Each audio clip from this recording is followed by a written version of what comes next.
Le Japon, uni dans la douleur.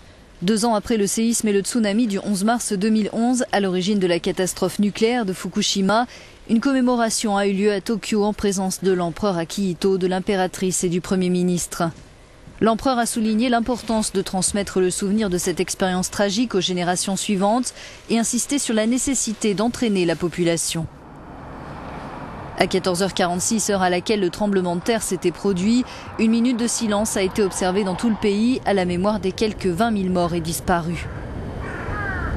Dans les zones sinistrées du nord-est du pays, malgré les nombreux moyens mis en œuvre pour la reconstruction, certains secteurs sont laissés à l'abandon. Plus de 315 000 personnes habitent toujours dans des logements provisoires.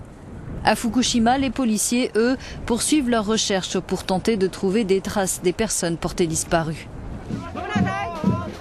L'accident à la centrale de Fukushima, où la situation est stabilisée d'après le gouvernement, cristallise la contestation. Ce dimanche, des milliers de manifestants ont réclamé une sortie du nucléaire, alors que 2 réacteurs ont été remis en service dans le pays. Les accidents nucléaires sont dangereux, souligne cette participante. Désormais, on a la preuve qu'il y a eu un effet sur le corps des enfants et ils nous disent que l'on a une maison sur place et que l'on doit rentrer chez nous. Je voudrais que le monde entier reconnaisse et connaisse mieux les conséquences néfastes de Fukushima. D'après l'Organisation mondiale de la santé, les nourrissons exposés aux radiations dans les 20 km autour du site ont plus de risques de développer un cancer au cours de leur vie.